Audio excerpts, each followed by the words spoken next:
The moment my shift manager, Gavin Bradley, told me my dying father was not his problem, changed everything about who I thought I was. I stood in that sterile, grease-stained break room at Pinnacle Food Services, where I had spent 4 long years working as a warehouse supervisor and logistics technician, earning $11.50 an hour while taking orders from men who possessed neither competence nor character. Pinnacle was a massive regional distribution facility handling frozen foods, commercial produce, and dry goods for hundreds of regional grocery chains and corporate restaurants. I was 48 years old, a quiet man who had always believed that hard work, obedience, and keeping your head down would eventually earn you basic human respect in a corporate system. But standing across from Gavin Bradley, watching him glance casually at his scheduling clipboards while ignoring the sheer agony in my voice shattered that illusion forever. My father, Gideon Vance, was taking his final shallow breaths in room 247 of St. Jude Memorial Hospital, connected to heart monitors and oxygen lines that beeped with the failing rhythm of his life. I had walked into Gavin's office begging for just 7 days of emergency leave to hold my father's hand before he passed away. Gavin did not even look up from his coffee mug.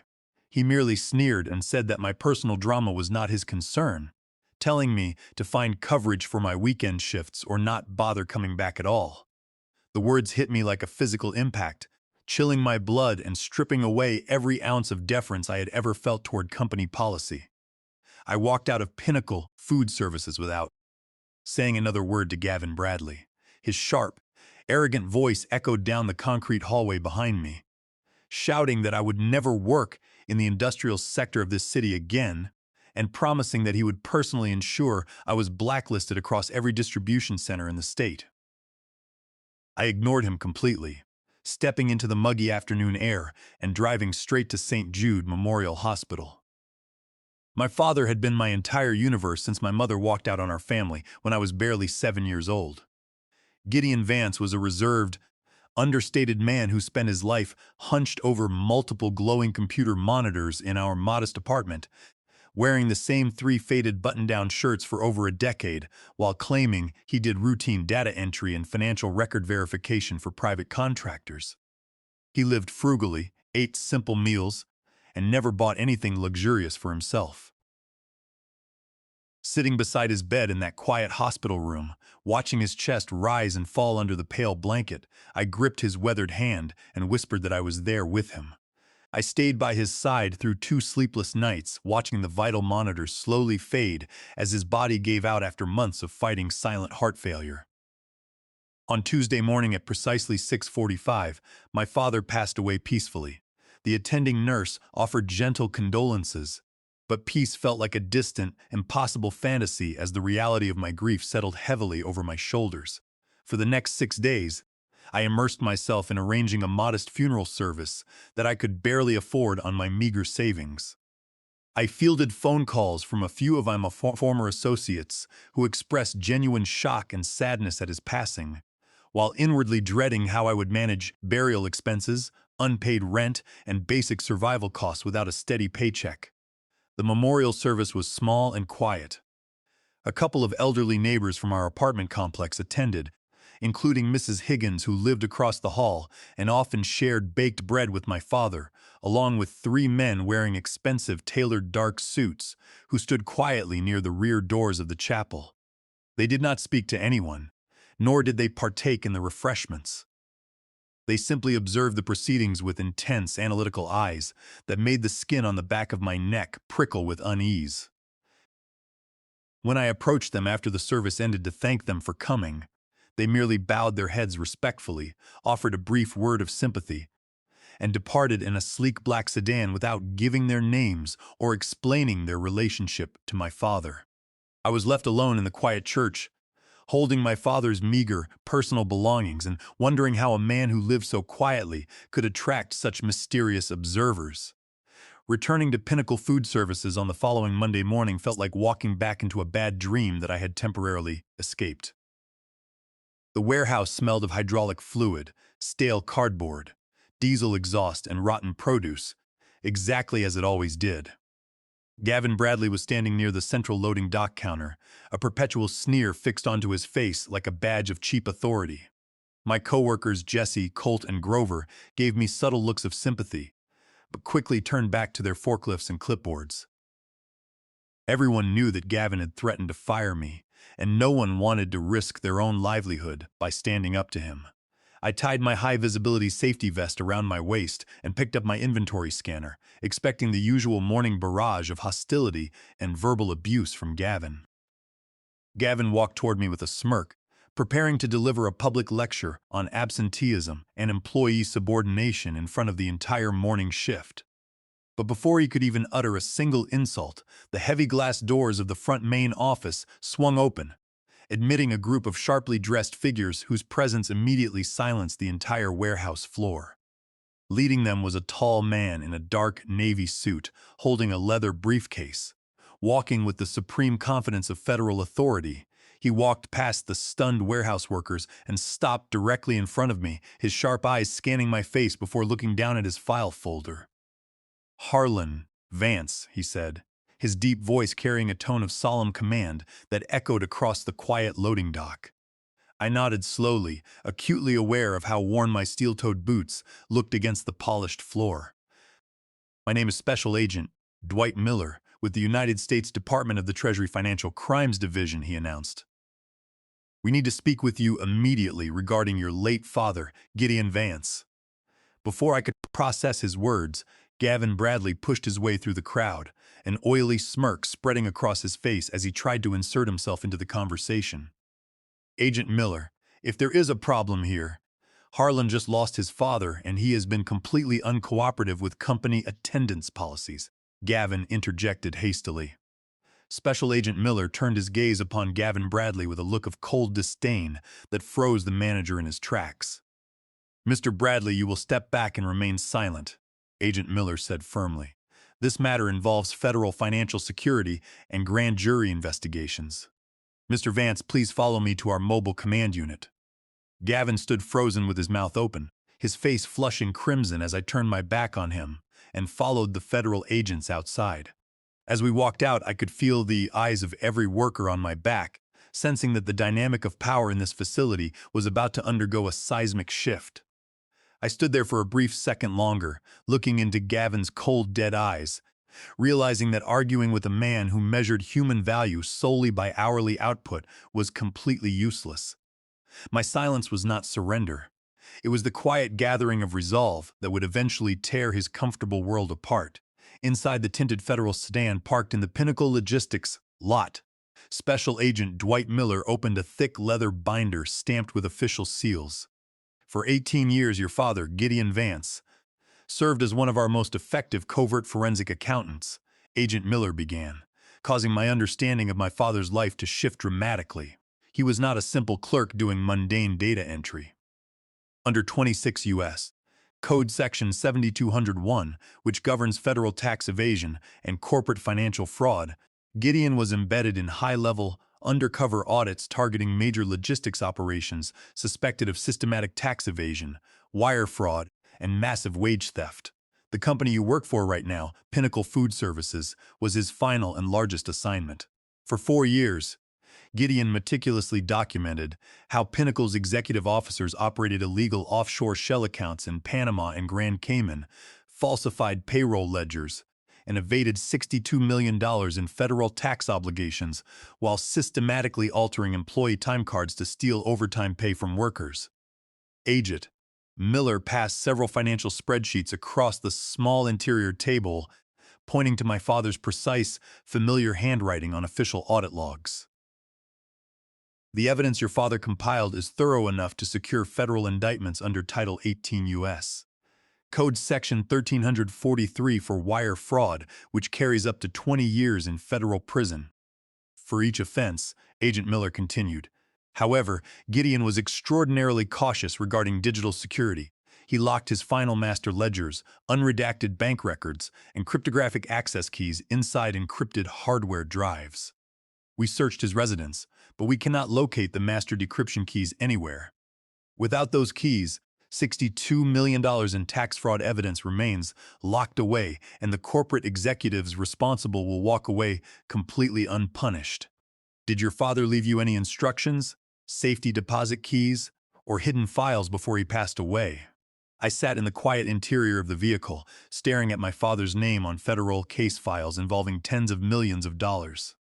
The quiet, humble man who wore worn shirts and packed simple lunches had been quietly assembling a legal weapon capable of destroying an entire corrupt corporate hierarchy. I recalled his home office desk, which had always been covered in mathematical formulas, alphanumeric codes, and small USB drives stored in a heavy steel floor safe behind his bedroom wardrobe. He always told me that true strength lay in patience, precision, and knowing when to strike. He might have left something in his personal safe, I replied carefully. Agent Miller nodded gravely, handing me his direct official contact card. Mr. Vance, if you recover those cryptographic keys, your father's legacy will bring down one of the most corrupt corporate tax evasion schemes in state history. That evening, I returned to our apartment and sat at my father's wooden desk. The apartment felt strangely quiet, without the soft humming of his computer towers. I pulled back the carpet in his bedroom and exposed the heavy electronic safe embedded in the floorboards. The digital keypad required an 8-digit master combination that had frustrated me for years. I sat quietly in the dim light, thinking about how my father approached problems. He did not use random numbers. He structured everything around significant personal milestones that defined our family history. I entered his birth year, 1952, followed by my birth year, 1976. The lock mechanism clicked loudly, and the heavy steel door swung open. Inside lay a single dark blue velvet box containing a high-speed encrypted flash drive and a handwritten letter addressed to me in my father's neat cursive script. My dearest Harlan, the letter read, if you are reading this, my long work is finished. For 4 years, I have watched the leadership of Pinnacle Food Services exploit honest working men like you, stealing your hard-earned wages while hiding $62 million from the federal government through fraudulent shell corporations under Title 26 U.S. Code Section 7206. I have compiled every ledger, every altered time card, every illegal wire transfer, and every offshore account number onto this drive. The access passcodes are listed below. I built this case to protect workers who have no voice against corporate greed. Use this truth wisely, my son, and ensure that justice is fully served.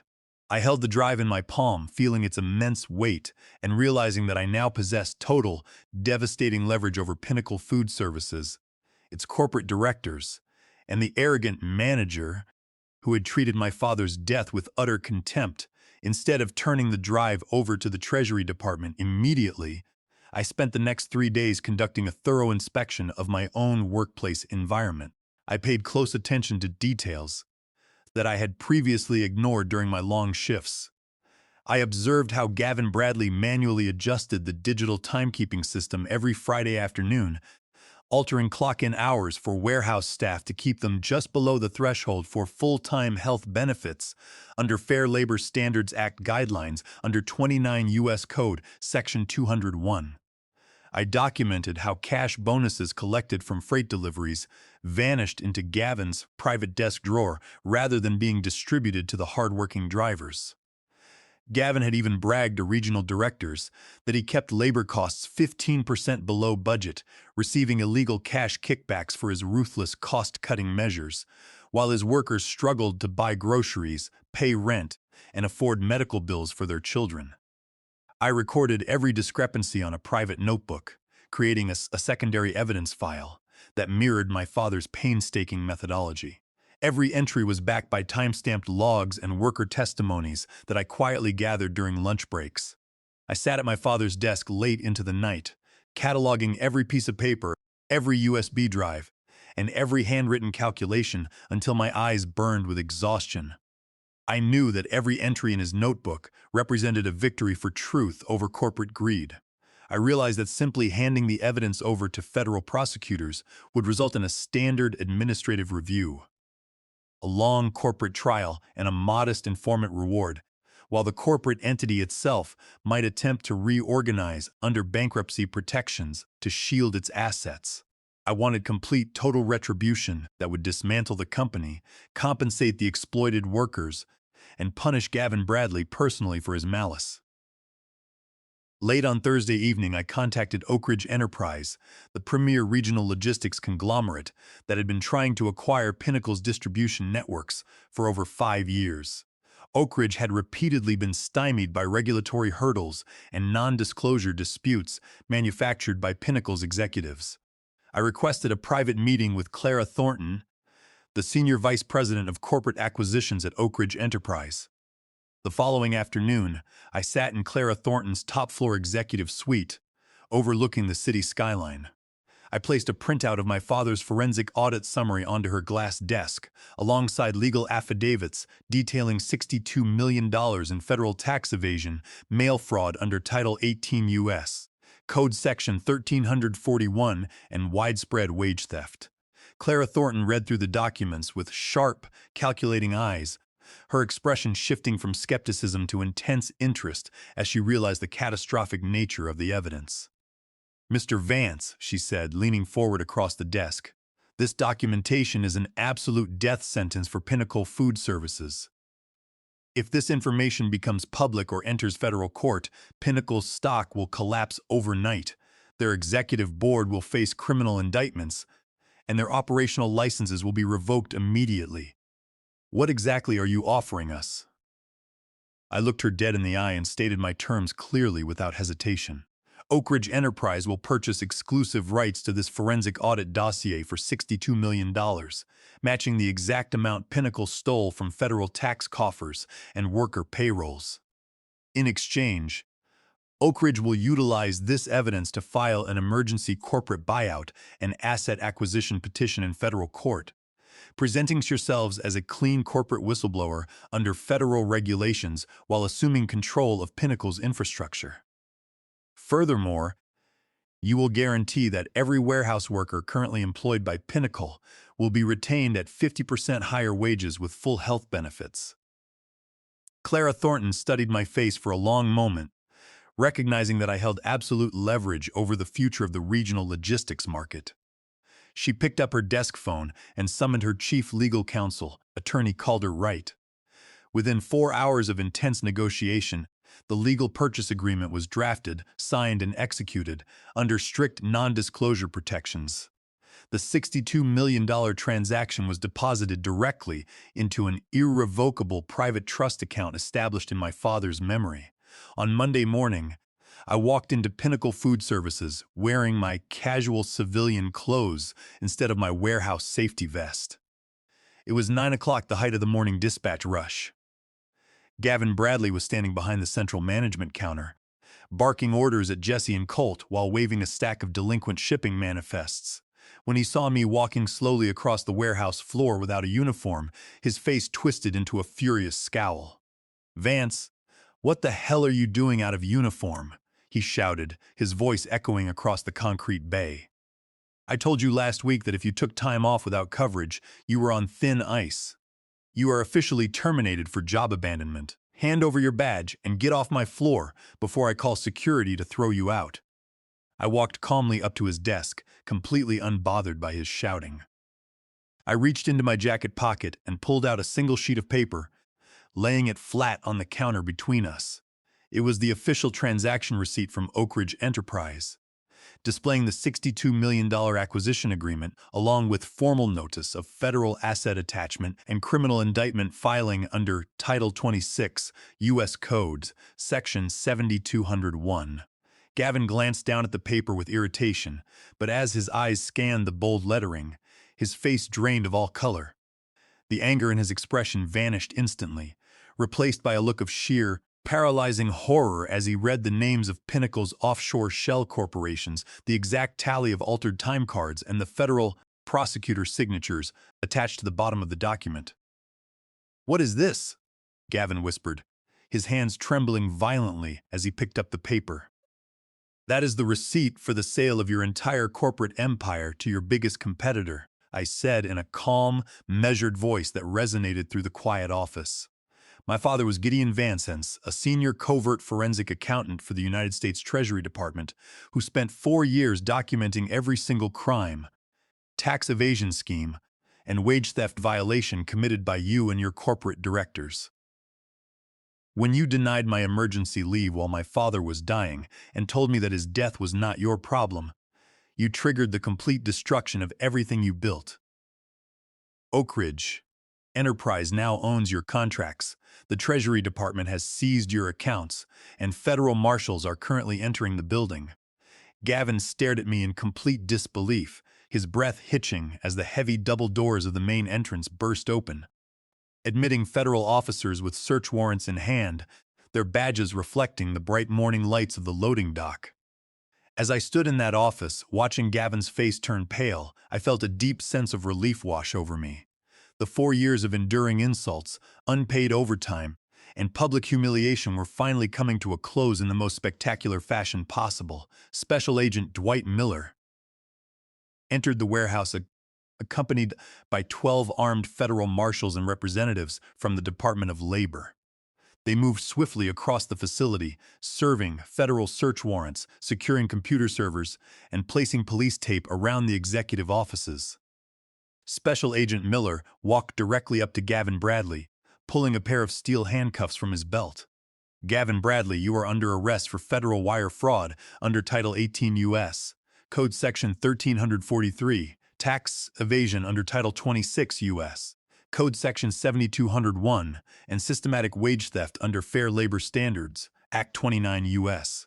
Code Section 201, Agent Miller declared, snapping the cuffs onto Gavin's wrists in full view of the entire warehouse staff. Gavin looked around frantically, his voice cracking as he pleaded with the agents, but no one offered a single word of sympathy.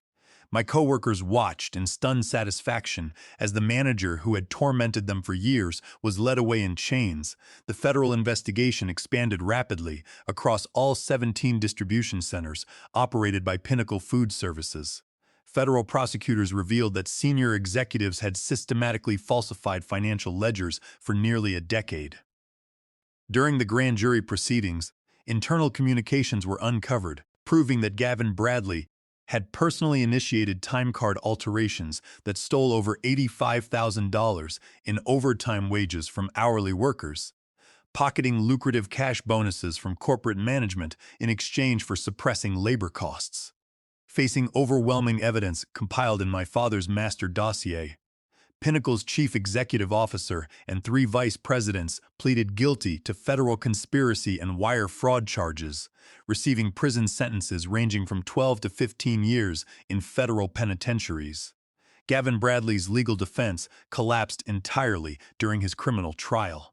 His attorneys attempted to argue that he was merely executing corporate directives handed down by higher management, but federal prosecutors presented clear evidence of his personal enrichment through theft and wage manipulation under Title 26 U.S. Code. Section 7206. The federal judge presiding over the case condemned Gavin's actions as an egregious abuse of authority driven by unmitigated malice and greed, stating in open court that workplace intimidation would be punished severely under the law.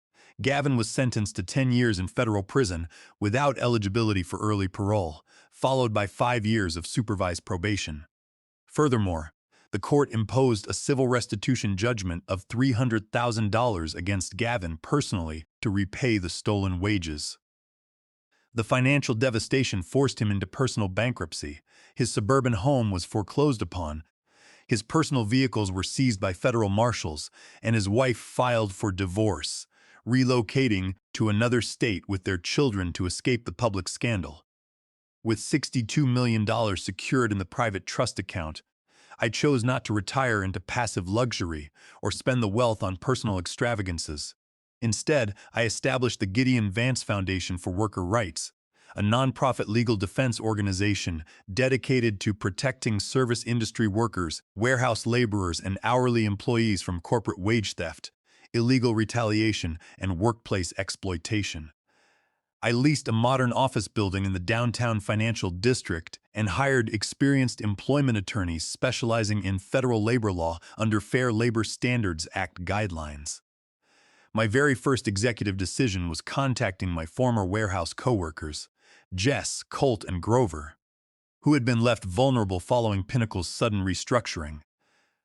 I offered all three of them senior leadership positions within the foundation at starting salaries of $85,000 a year, complete with full medical benefits and pension plans. Jesse became our chief operations coordinator, managing field reports from regional distribution centers. Colt was appointed lead investigative officer, responsible for gathering workplace evidence and interviewing exploited employees. Grover assumed the role of compliance director, reviewing corporate payroll ledgers to detect timecard manipulation. For the first time in their lives, these hardworking men were given dignity, respect, and the power to fight back against corporate bullies. We celebrated our opening day by filing our first 3 formal complaints against abusive regional labor brokers, establishing a firm precedent that exploited workers would no longer be left without a powerful legal ally in their moment of crisis. As Gavin was escorted past the loading docks in handcuffs, the entire morning warehouse shift stood in complete silence, watching their tyrant fall. For the first time in 4 years, the air in that facility felt clean and free from fear. Over the next 3 years, the Gideon Vance Foundation for Worker Rights grew into one of the most formidable legal advocacy organizations in the region. Operating under federal labor statutes and whistleblower protection laws, our legal team initiated successful class action lawsuits against 24 major logistics firms and commercial service companies that engaged in systematic wage theft, time card falsification, and improper worker misclassification. We established expanding branch offices in Ohio, Indiana, and Michigan, setting up a 24-hour confidential hotline for exploited laborers. We successfully recovered over $75 million in back pay, stolen overtime compensation, and civil damages for more than 4,000 hourly employees who had previously lacked the financial resources to challenge corporate law firms. Employers across the state quickly learned that abusing their workforce would invite swift, devastating legal action from our foundation.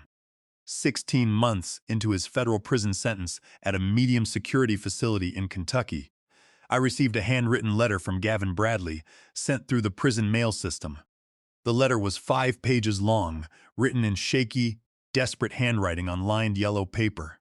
Gavin wrote at length about the harsh realities of prison life, describing his intense regret, his overwhelming shame, and the utter ruin of his personal life.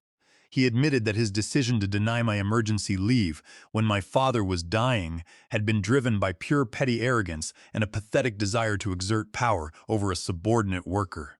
He begged for my forgiveness and asked if I could find it in my heart to submit a letter of leniency to the parole board to reduce his remaining sentence. I sat at my mahogany desk in the foundation headquarters, reading his words in total silence. I pulled open my lower desk drawer and placed his letter inside, right beside my father's original notebook. I did not write back, nor did I submit any plea for leniency. Gavin Bradley had chosen to treat a grieving son with cold, calculated cruelty, believing that my poverty made me defenseless against his authority. He had received exact legal retribution under the law, measured out precisely according to the magnitude of his own misdeeds. Leaving his letter unanswered was not an act of malice. It was the final enforcement of absolute accountability. Meanwhile, our relationship with Oak Ridge Enterprise developed into an innovative corporate partnership. Having successfully integrated Pinnacle's distribution network into their operations, Clara Thornton contacted our foundation to request annual independent compliance audits across all Oak Ridge facilities nationwide. Oak Ridge agreed to pay our foundation an annual retainer of $2 million to inspect their payroll records, audit their timekeeping systems, and ensure that every employee received fair wages and safe working conditions under Fair Labor Standards Act 29 U.S. Code. Section 201. Clara Thornton understood that operating with complete transparency and respect for her workers was far more profitable than risking corporate destruction. Today, when I look out the window of my office at the bustling city below, I think about my father, Gideon Vance. Every Sunday afternoon, I visit his quiet grave site at Memorial Gardens, placing fresh flowers beside his headstone and reflecting on the lessons he passed down to me. He spent 18 years working silently in the shadows, meticulous and unassuming, believing that truth and justice would eventually prevail if someone took the time to document the evidence. He gave me the tools, the wisdom, and the courage to transform personal tragedy into a shield that now protects thousands of vulnerable working men and women every single day. Gavin Bradley thought that denying me 7 days to bury my father would crush my spirit and force me into submission. Instead, he unleashed a relentless force of legal justice that dismantled his empire and forever changed the landscape of worker rights. True power does not come from a manager's clipboard or a corporate title. It comes from standing unyielding for human dignity, backed by the undeniable truth of the law. Every worker who walks through the doors of our foundation seeking help receives the same promise my father gave me, that no corporate entity is above the law, and no honest laborer will ever have to stand alone against tyranny.